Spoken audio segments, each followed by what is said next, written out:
وَلْتَكُن مِّنكُمْ أُمَّةٌ يَدْعُونَ إِلَى الْخَيْرِ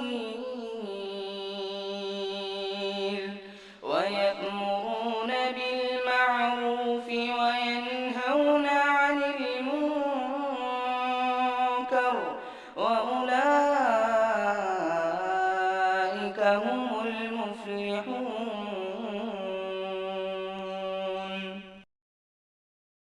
الحمد لله نحمده ونستعينه ونستغفره ونعوذ بالله من شرور أنفسنا ومن سيئات أعمالنا من يهده الله فلا مضل له ومن يضلل فلا هادي له وأشهد أن لا إله إلا الله وحده لا شريك له وأشهد أن محمدًا عبده ورسوله أما بعد فإن خير الحديث كتاب الله وخير الهدي هدي محمد صلى الله عليه وسلم وشر الأمور محدثاتها وكل محدثة بدعة وكل بدعة ضلالة وكل ضلالة في النار. فقد قال الله تبارك وتعالى في محكم تنزيله بعد أعوذ بالله السميع العليم من الشيطان الرجيم بسم الله الرحمن الرحيم وَلَقَدْ خَلَقْنَا الْإِنسَانَ وَنَعْلَمُ مَا تُوَسْوِسُ بِهِ نَفْسُهُ وَنَحْنُ أَقْرَبُ إِلَيْهِ مِنْ حَبْلِ الْوَرِيدِ إِذْ يَتَلَقَّى الْمُتَلَقِّيَانِ عَنِ الْيَمِينِ وَعَنِ الشِّمَالِ قَعِيدٌ مَا يَلْفِظُ مِنْ قَوْلٍ إِلَّا لَدَيْهِ رَقِيبٌ عَتِيدٌ وَجَاءَتْ سَكْرَةُ الْمَوْتِ بِالْحَقِّ ذَلِكَ مَا كُنْتَ مِنْهُ تَحِيدُ وَنُفِخَ فِي الصُّورِ ذَلِكَ يَوْمُ الْوَعِيدِ وجاءت كل نفس معها سائق وشهيد لقد كنت في غفلة من هذا فكشفنا عنك غطاءك فبصرك اليوم حديد قال قرينه هذا ما لدي عتيد ألقيا في جهنم كل كفار عنيد مناع للخير معتد مريب الذي جعل مع الله إلها آخر فألقياه في العذاب الشديد قال قرينه ربنا ما أطغيته ولكن كان في ضلال بعيد قال لا تختصموا لدي وقد قدمت إليكم بالوعيد ما يبدل القول لدي وما أنا بظلام للعبيد. وقال الله تبارك وتعالى في مقام آخر إنما الصدقات للفقراء والمساكين والعاملين عليها والمؤلفة قلوبهم وفي الرقاب والغارمين وفي سبيل الله وابن السبيل فريضة من الله والله علیم حلیم.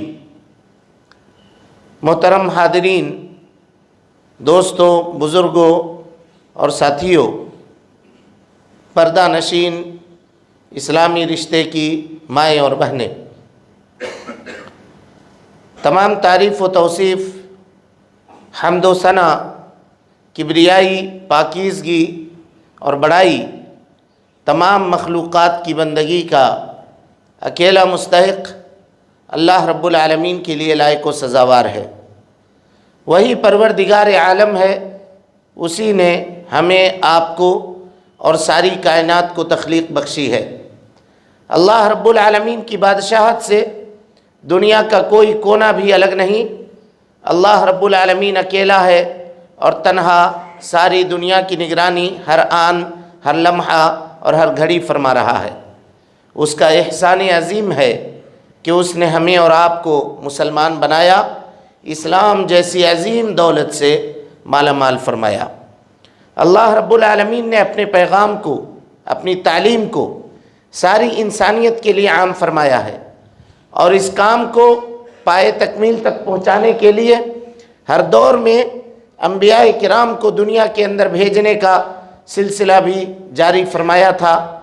آخری نبی آخری پیغام لے کر، آخری قانون اور آخری شریعت لے کر اس دنیا کے اندر تشریف لائے، اور اس آخری نبی نے جس طرح سے اللہ رب العالمین کے دیے ہوئے آخری پیغام کو پایا تھا، ہو بہو ویسا ہی بغیر کسی کمی اور بیشی کے انسانیت کے سامنے پیش فرما دیا.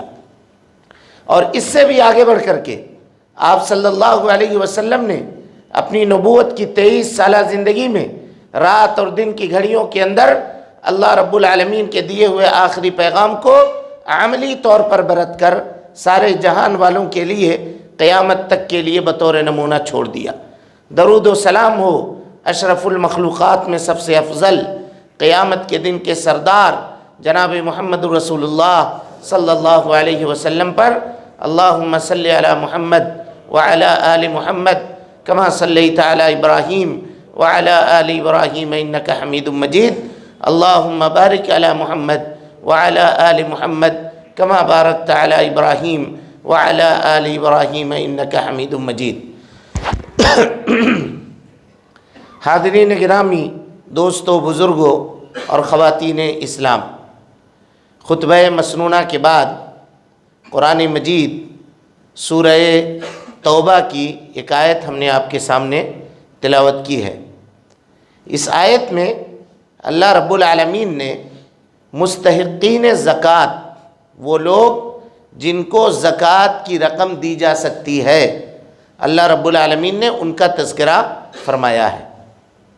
قبل اس کے کہ ہم اس تفصیل کو آپ کے سامنے بیان کریں، زکوٰۃ کی فرضیت کے تعلق سے چند باتیں اور اس کے نہ نکالنے والے کے تعلق سے کیا وعید ہیں کتاب و سنت کے اندر، وہ باتیں ہم آپ کے سامنے وضاحت کر دینا مناسب سمجھتے ہیں۔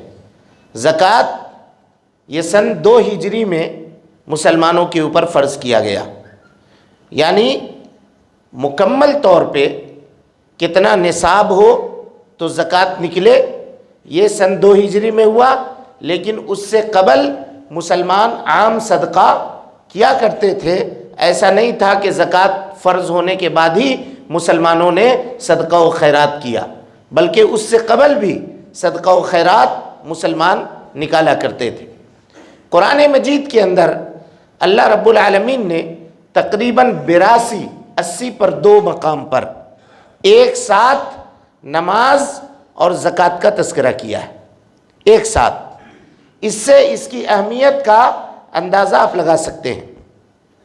اسی طریقے سے صحابہ کرام کے زمانے میں، حضرت ابو بکر صدیق رضی اللہ تعالیٰ عنہ کے زمانے میں جب چند قبیلوں نے زکوٰۃ دینے سے انکار کر دیا تو حضرت ابو بکر صدیق رضی اللہ تعالیٰ عنہ نے کہا تھا کہ قسم اللہ کی، اگر یہ لوگ اللہ کے نبی صلی اللہ علیہ وسلم کے زمانے میں بکری باندھنے کی ایک رسی بھی زکوٰۃ میں دیا کرتے تھے، اور آج اگر وہ دینے سے منع کریں گے تو میں ان سے قتال کروں گا، میں ان سے لڑائی کروں گا۔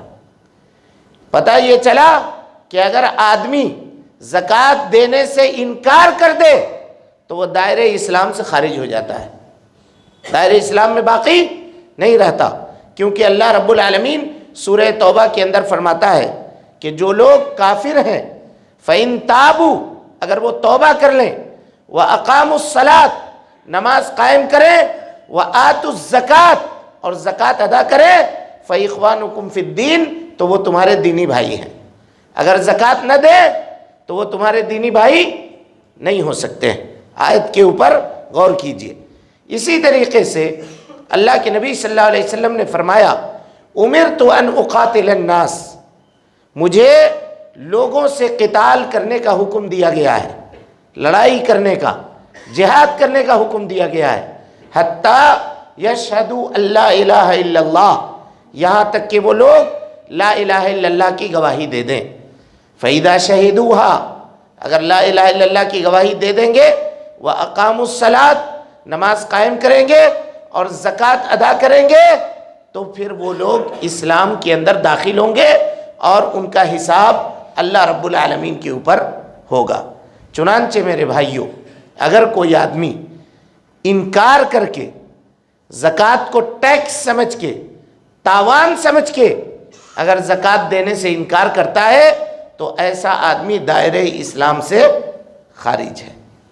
لیکن ایک آدمی سستی کرتا ہے زکوٰۃ دینے میں، کاہلی ہے، سستی ہے، نہیں دینا چاہتا سستی کی وجہ سے، تو اگر اسلامی حکومت ہوگی تو اسلامی حکومت بائی فورس زبردستی اس کو پکڑ کے جیل کے اندر ڈالے گی، یا اس کے مال میں سے زبردستی اتنا مال لے گی جتنا مال زکوٰۃ کا مال اس سے نکلتا ہے۔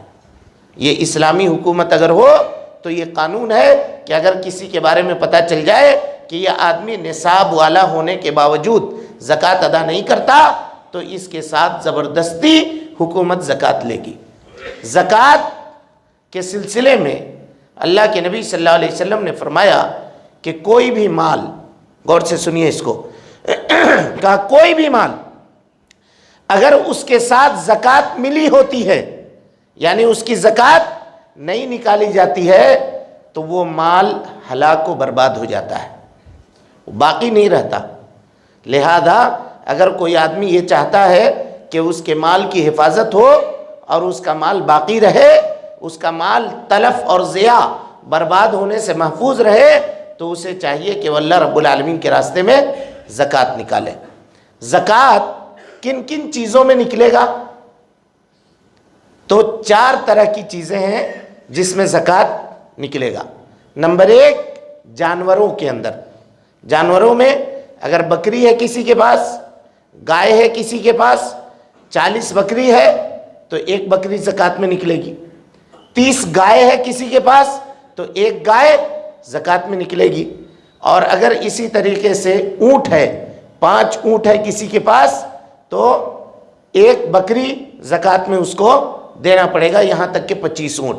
بہرحال اس تفصیل میں آپ کو لے کر جانا نہیں چاہتا، کیونکہ مویشی پالنے کا رواج اب مسلمانوں کے اندر اس وقت نہیں ہے، پھر بھی علم کی بات ہے، اس کو سیکھنا چاہیے اور اس کو جاننا چاہیے۔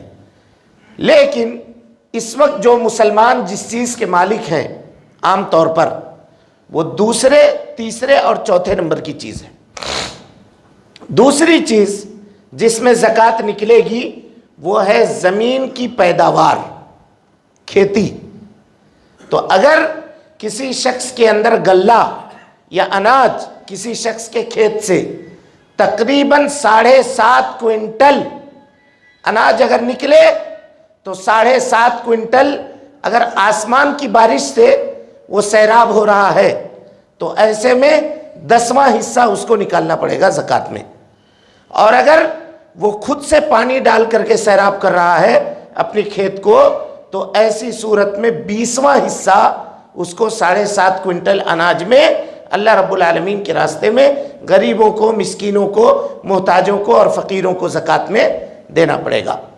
اسی طریقے سے سامان تجارت، تجارت کے جو سامان ہیں، چاہے کچھ بھی ہو، زمین ہو، گھر ہو، گاڑی ہو، کپڑے کی دکان ہو، لوہے کی دکان ہو، کسی بھی چیز کی دکان ہو، سامان تجارت اگر ہے تو اگر سامان تجارت میں آپ کا پیسہ 595 گرام چاندی خریدنے کے برابر اگر ہے اور اس کے اوپر سال بیت گیا تو آپ کو زکوٰۃ نکالنا پڑے گا 1 لاکھ روپے میں 2500 روپے کے حساب سے۔ یہ سامان تجارت، یہ تیسری قسم ہوئی۔ اور چوتھی قسم جو ہوئی وہ سونے اور چاندی ہے۔ سونے اور چاندی میں سونا اگر 85 گرام، 80 پر 5 گرام، یاد رکھیے گا، بہت مسئلہ پوچھتے ہیں عام طور پہ لوگ اس کو، 80 پر 5 گرام سونا اگر کسی کے پاس ہے یا اس سے زائد ہے، 100 گرام ہے یا اس سے زیادہ گرام ہے، جتنا ہے اس سے اوپر، تو اس کی قیمت کے اوپر اگر وہ نکالنا چاہتا ہے تو ہر لاکھ روپے میں 2500 روپے کے حساب سے زکوٰۃ اس کو نکالنی پڑے گی۔ اور اگر چاندی کسی کے پاس ہے 595 گرام، 595 گرام چاندی اگر ہے، چاہے زیور کی شکل میں ہو، چاہے اینٹ کی شکل میں ہو، چاہے کسی بھی شکل میں ہو، برتن کی شکل میں ہو، پلیٹ کی شکل میں ہو، اگر 595 گرام چاندی ہے تو اس کے اوپر اس کو زکوٰۃ نکالنا پڑے گا ہر لاکھ روپیہ میں 2500 روپے کے حساب سے۔ یہ زکوٰۃ کی کل جو ہے مقدار ہوئی، نصاب ہوئی۔ اب اس میں دیکھیے دو طرح کی باتیں ہیں. ایک یہ کہ نصاب کو پہنچے مال، تو نصاب کتنا ہے؟ سونے میں 85 گرام اور چاندی میں 595 گرام. اب اس کے اوپر سال بھی بیتنا چاہیے، یعنی جب سے آپ نے خریدا ہے، ڈیٹ آف پرچیز جو آپ کا ہے، اس ڈیٹ آف پرچیز کے اوپر 1 سال کی مدت پوری گزر جانی چاہیے اور وہ سامان آپ کے پاس محفوظ رہنا چاہیے. تو کیا ہوگا؟ اس کے اوپر زکوٰۃ آپ کو نکالنی پڑے گی. عام طور پہ سوال یہ پوچھا جاتا ہے کہ میرے پاس 80 گرام سونا ہے، مثال کے طور پر 85 گرام سونا نہیں ہے، 80 گرام سونا ہے اور 2 لاکھ روپے کیش بھی ہے میرے پاس، جس کے اوپر سال گزر گیا ہے. تو کیا 80 گرام سونے کے اوپر 2 لاکھ روپے کیش ملا کر کے ہم زکوٰۃ نکالیں گے یا نہیں نکالیں گے؟ تو 2 لاکھ روپے کو 80 گرام چاہے سونا ہو یا چاندی ہو، دونوں سے ملا کر کے زکوٰۃ نکالا جائے گا، کیونکہ سونے اور چاندی کی اصل قیمت یہ کرنسی نوٹ کی قیمت ہی ہے. پہلے زمانے میں کاغذ کے یہ نوٹ نہیں ہوا کرتے تھے، سونے اور چاندی کے سکے ہوا کرتے تھے. آج انہی کے مقام کے اوپر کاغذ کے یہ نوٹ بازار کے اندر چلتے ہیں، لہذا اس کو سونے سے یا چاندی سے ملا کر کے اس کی زکوٰۃ نکالی جائے گی.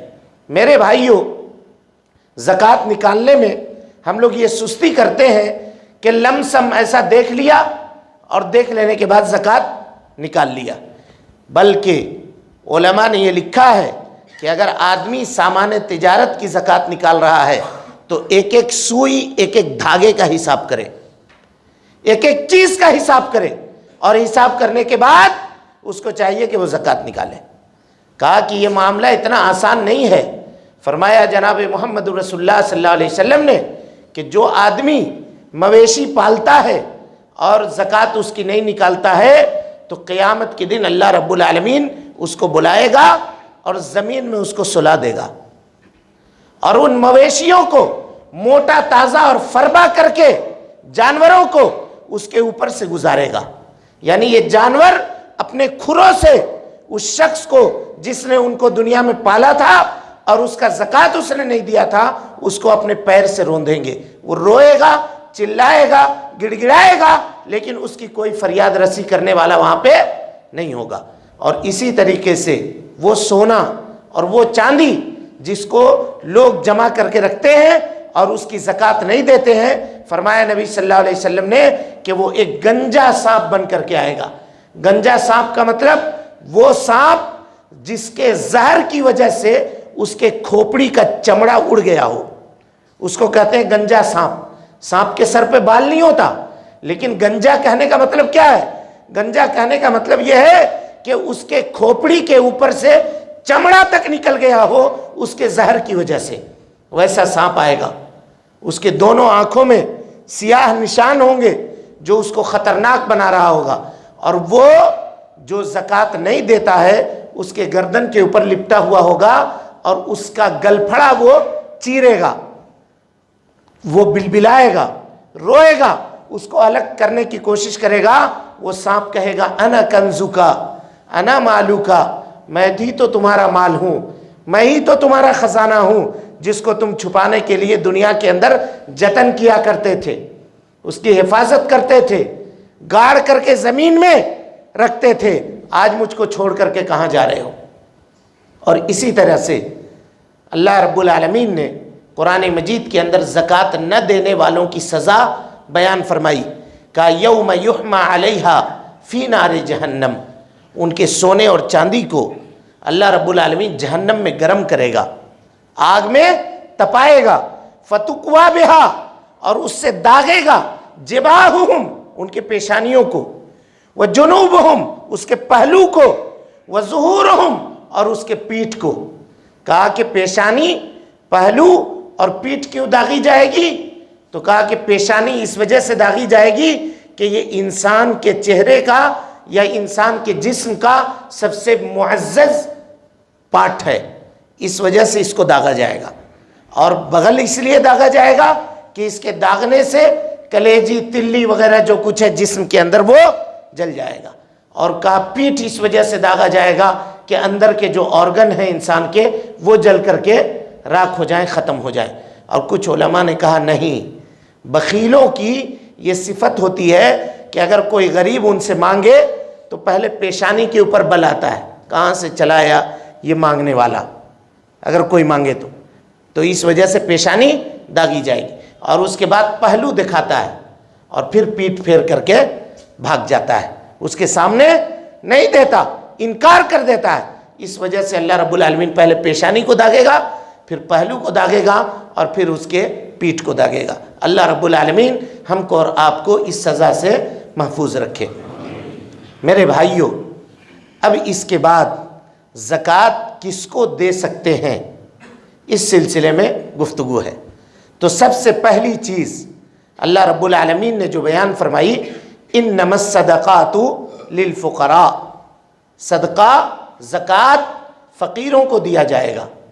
فقیر وہ آدمی جس کے پاس کچھ بھی نہیں ہے، کچھ نہیں ہے، زندگی گزارنے کے لیے، سروائیو کرنے کے لیے اس کے پاس کوئی مال نہیں ہے، وہ کیا ہے؟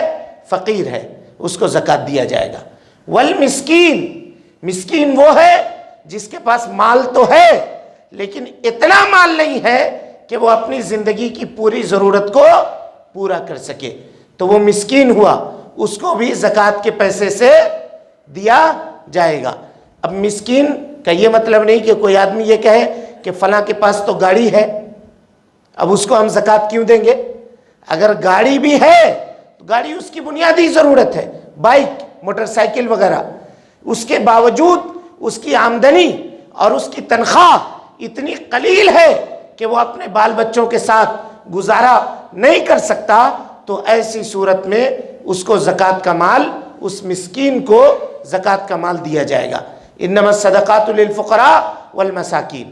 اب یہاں فقیر اور مسکین میں ایک تفصیل سمجھ لیجئے۔ وہ تفصیل یہ ہے کہ اگر کسی کا بھائی فقیر ہو تو وہ شخص کوشش کرے کہ اپنے زکوٰۃ کے مال کو اپنے بھائیوں کو دے، اپنے رشتہ داروں کو دے۔ دوسروں کو دینے سے بہتر ہے کہ وہ اپنے رشتہ داروں کو وہ مال دے، کیونکہ وہ رشتہ دار اس مال کے زیادہ مستحق ہیں۔ لیکن اگر کسی شخص کے پاس مال ہے لیکن اس کے والد غریب ہیں، والدہ غریب ہیں، تو وہ اپنے زکوٰۃ کے مال کو والد اور والدہ کو کھانے کے لیے نہیں دے سکتا، اس لیے کہ بچے کے اوپر والد کی دیکھ ریکھ کرنا، ان کے کھانے خرچے کا انتظام کرنا، یہ فرض ہے، زکوٰۃ کے مال سے وہ ادا نہیں کر سکتا۔ ہاں لیکن والد اگر قرض دار ہیں، کسی زمانے میں انہوں نے قرض لیا تھا اور قرض کی رقم ادا وہ نہیں کر سکے، تو اگر کوئی بیٹا اپنے باپ کے قرض کو ادا کرنے کے لیے زکوٰۃ کے مال سے ان کو پیسہ دیتا ہے یا زکوٰۃ کے مال سے ان کے قرض کو ادا کر دیتا ہے تو اس میں کوئی حرج کی بات نہیں ہے۔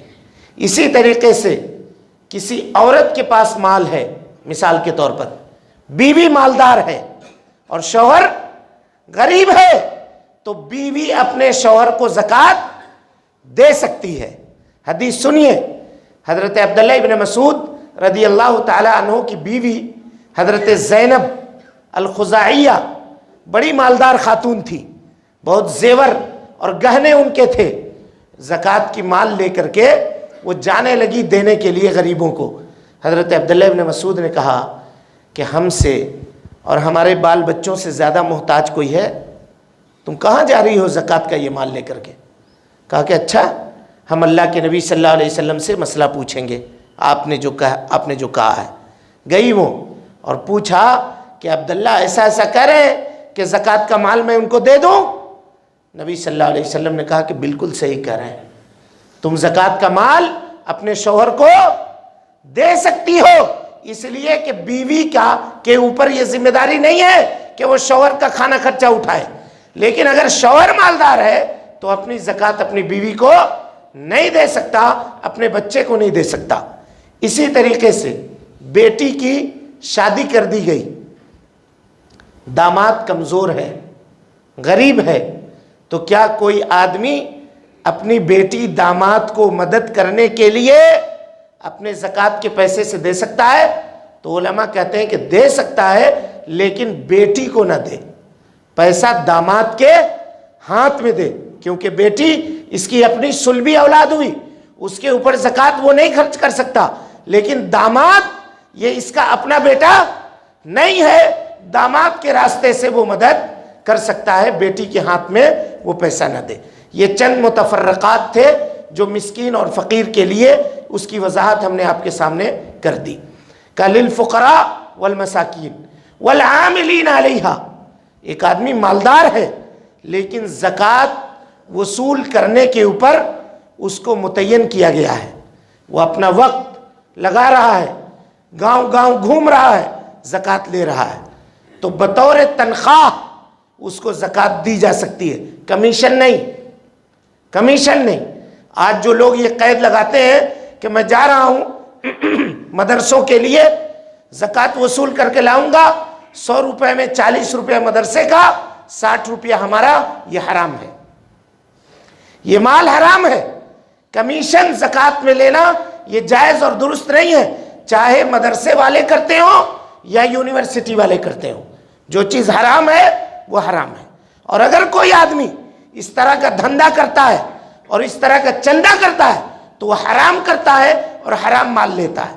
ہاں، اگر وہ یہ کہے کہ ہم جا رہے ہیں وصولنے کے لیے، اپنا وقت لگا رہے ہیں، ہماری تنخواہ متعین کرو، تو زکوٰۃ کے مال سے اس کی تنخواہ دی جا سکتی ہے، اگرچہ پیسہ وصولنے والا کروڑ پتی ہی کیوں نہ ہو، اس کو دیا جائے گا۔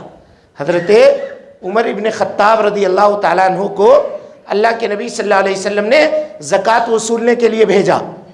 جب زکوٰۃ لے کر کے آئے تو نبی صلی اللہ علیہ وسلم نے کچھ نکال کر کے حضرت عمر کو دیا کہ یہ آپ کی محنتانہ ہے، یہ آپ کی مزدوری ہے۔ حضرت عمر نے کہا اللہ کے رسول اس کی ضرورت مجھے نہیں ہے۔ آپ صلی اللہ علیہ وسلم نے کہا عمر لے لو، جو چیز اللہ رب العالمین کے جانب سے تمہارے پاس آ رہی ہے اس کو منع نہیں کرنا چاہیے، ہاں اگر تم اس کے مستحق نہیں ہو تو لے کر کے تم غریبوں میں، مسکینوں میں صدقہ و خیرات کر دو، لیکن اللہ تعالیٰ جو حق دے رہا ہے تم کو، اس حق کو لینے سے انکار نہ کرو۔ تو پتہ یہ چلا کہ اگر آدمی مالدار بھی ہے اور وہ اگر زکوٰۃ وصول رہا ہے تو تنخواہ کے طور پر اس کو زکوٰۃ کی مال دی جا سکتی ہے، اس میں کوئی حرج کی بات نہیں ہے۔ والعاملین علیہا، اس کے بعد ہے والمؤلفۃ قلوبہم، دلوں کو بدلنے کے لیے۔ مثال کے طور پہ ایک آدمی کو آپ دیکھ رہے ہیں کہ اگر اس کو کچھ مال دیا جائے تو یہ آدمی دین اسلام کے طرف آ جائے گا، تو اس کو جو مال دیا جائے گا وہ زکوٰۃ کے پیسے سے دیا جائے گا۔ اسی طریقے سے کوئی آدمی ہے جو اسلام کے خلاف زہر اگلتا ہے، مسلمانوں کو تنگ کرتا ہے، مسلمانوں کو خوف دلاتا ہے، ایسے آدمی کے شر کو کم کرنے کے لیے، روکنے کے لیے اگر زکوٰۃ سے کچھ پیسے اس کو دے دیے جائیں تاکہ وہ خاموش رہے، چپ رہے، تو مؤلفۃ قلوبہم کے اندر یہ چیز بھی داخل ہے۔ زکوٰۃ کا مال اس کو بھی دیا جا سکتا ہے، نو مسلم کو بھی دیا جا سکتا ہے، یا اس کافر کو جو کافر کے ساتھ یہ امید ہو کہ اگر اس کو مال دیں گے تو مسلمان ہو جائے گا، یا اگر اس کو مال دیں گے تو یہ اپنے شر سے لوگوں کو محفوظ رکھے گا، تو ایسا کیا جا سکتا ہے۔ وفر رقاب، رقاب کہتے ہیں گردن آزاد کرنا۔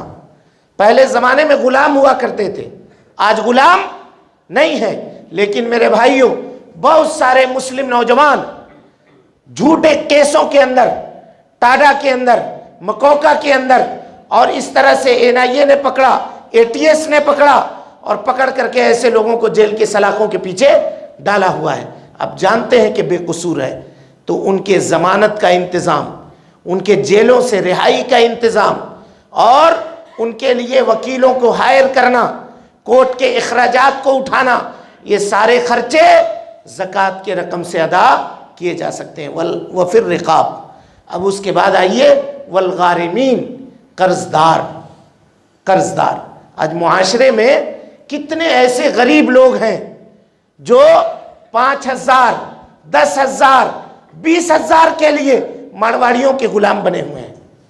ان سے لیا تھا قرضہ ضرورت کے وقت، اب جو کما رہے ہیں وہ جا کر کے مارواڑی کے پیسے بھر رہے ہیں. اور اب ہم مارواڑیوں کو کیوں بدنام کر رہے ہیں؟ کیا مسلمانوں میں ایسے مارواڑی کم ہیں کیا؟ سود دینے والے، وڈی کے اوپر پیسے لگانے والے مسلمانوں میں بھی لاکھوں ہیں، جو لوگوں کا خون چوستے ہیں، ضرورت کے وقت غریبوں اور مسکینوں کا خون پسینہ سے ایک کی ہوئی کمائی کو مزے لے کر کے کھاتے ہیں، اپنے پیٹ کو جہنم کی آگ سے بھرتے ہیں. نعوذ باللہ من ذالک. تو اگر کوئی آدمی ہے لے لیا، اب آپ کہیے گا کہ مولوی صاحب اس سود پہ لیا تھا، ہم زکوٰۃ سے دے کر کے اس کی مدد کر رہے ہیں، اس کا مطلب سود لینے پر اس کی مدد کر رہے ہیں. نہیں، اس کو بلائیے، 4 آدمی کے ساتھ بٹھائیے اور کہیے کہ یہ سود تم نے لیا تھا، وعدہ کرو اللہ سے کہ آئندہ کبھی نہیں لوگے، اور توبہ کرو کہ اب کبھی دوبارہ سود کی طرف پلٹ کر کے نہیں جاؤ گے.